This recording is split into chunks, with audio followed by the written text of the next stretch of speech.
नमस्कार मित्रों, हम आपको अपने YouTube चैनल के माध्यम से कक्षा 9 और 10 यूपी बोर्ड के साथ साथ एनसीईआरटी बेस सीबीएसई बोर्ड की भी तैयारी कराएंगे, जिसमें गणित और विज्ञान विषय की बेसिक से लेकर के संपूर्ण जानकारी देने का प्रयास करेंगे। साथों साथ कुछ कॉम्पिटिटिव एग्जाम्स जैसे उत्तर प्रदेश में आयोजित होने वाली पीईटी परीक्षा और साथों साथ एसएससी के द्वारा जो भी परीक्षाएं कंडक्ट करवाई जाती हैं उनकी भी तैयारी, और उत्तर प्रदेश में टीचर एलिजिबिलिटी टेस्ट के लिए जो यूपीटीटी की परीक्षा होती है उसकी भी तैयारी कराएंगे।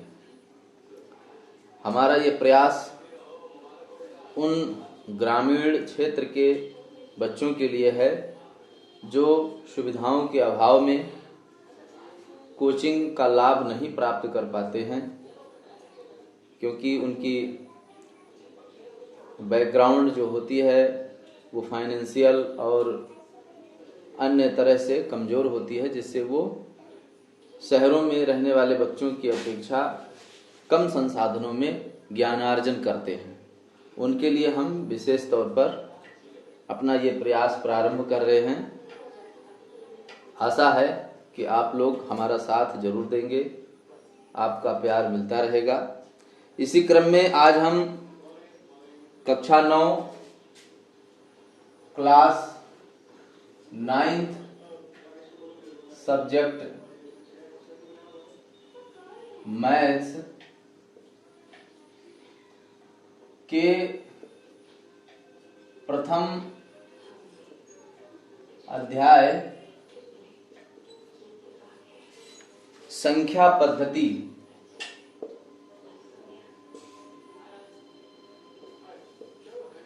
जिसे अंग्रेजी में नंबर सिस्टम कहते हैं का प्रारंभ कर रहे हैं। आइए चलते हैं। सबसे पहले हम संख्या पद्धति के बारे में बहुत ही बेसिक, बहुत ही छोटे स्तर से शुरुआत करते हैं। वह बच्चे जो संसाधनों के अभाव में किसी प्रकार से अभी शुरू नहीं कर पाए हैं या जो छूट गया है, उनके लिए काफी लाभदायक होगा, क्योंकि हम बहुत ही निम्न स्तर से शुरू कर रहे हैं। संख्या पद्धति में सबसे पहले बात आती है प्राकृत संख्याओं की, जिन्हें हम नेचुरल नंबर कहते हैं।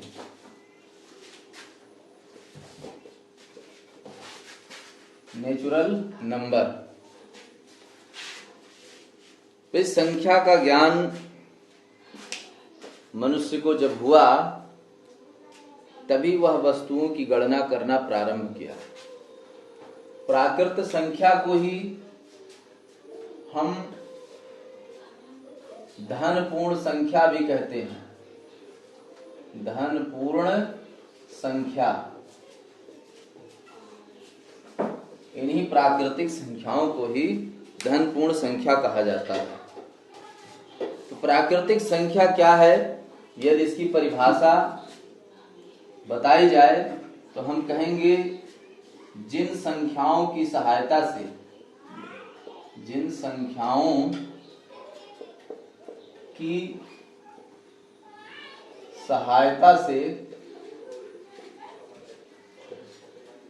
गणना की जाती है या वस्तुओं के संख्या का बोध होता है, उनकी गणना की जाती है, उन्हीं को ही हम प्राकृत संख्या कहते हैं। इन्हीं प्राकृत संख्याओं से ही हम वस्तुओं की गणना प्रारंभ करते हैं।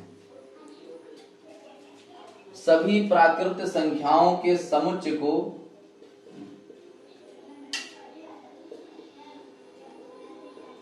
सभी प्राकृत संख्याओं के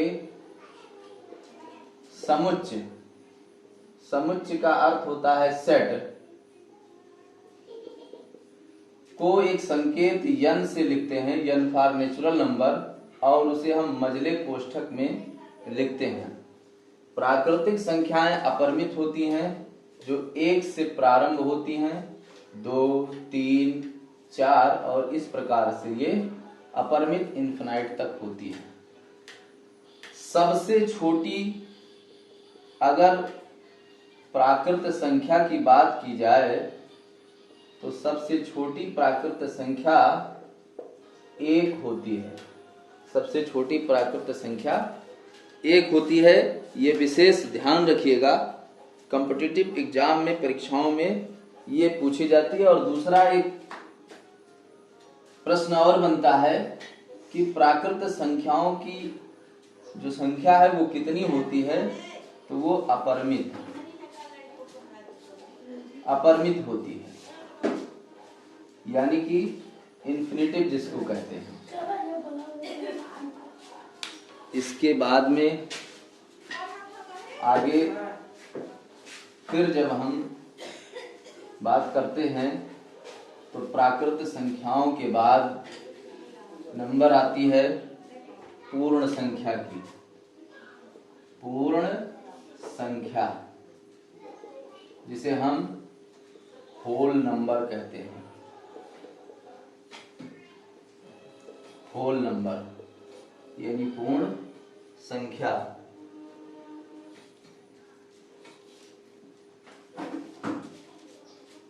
जब गणित विषय वस्तु की खोज आगे बढ़ी तब शून्य की खोज हुई।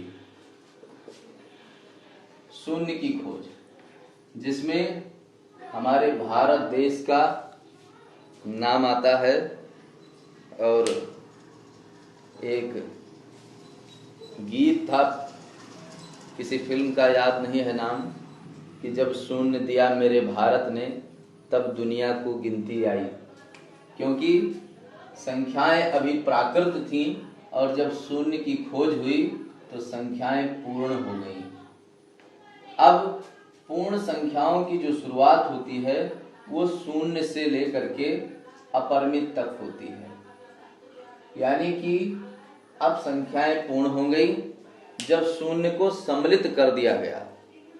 यानी अगर हम पूर्ण संख्या की बात करें तो परिभाषा होगी कि जब प्राकृत संख्याओं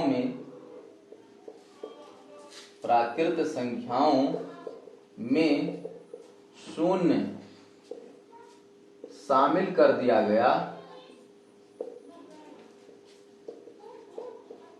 दिया जाए तो संख्या पूर्ण होती है। संख्या पूर्ण होती है। अब हम पूर्ण संख्या को W से, अगर इसके समुच्चय की बात करें तो W से लिखेंगे, मजले कोष्ठक में 0 से प्रारंभ करेंगे और ये भी अपरिमित तक जाएंगे। अब अगर प्रश्न बनता है कि सबसे छोटी पूर्ण संख्या, तो वो होगी 0 और सबसे छोटी प्राकृतिक संख्या 1 होगी।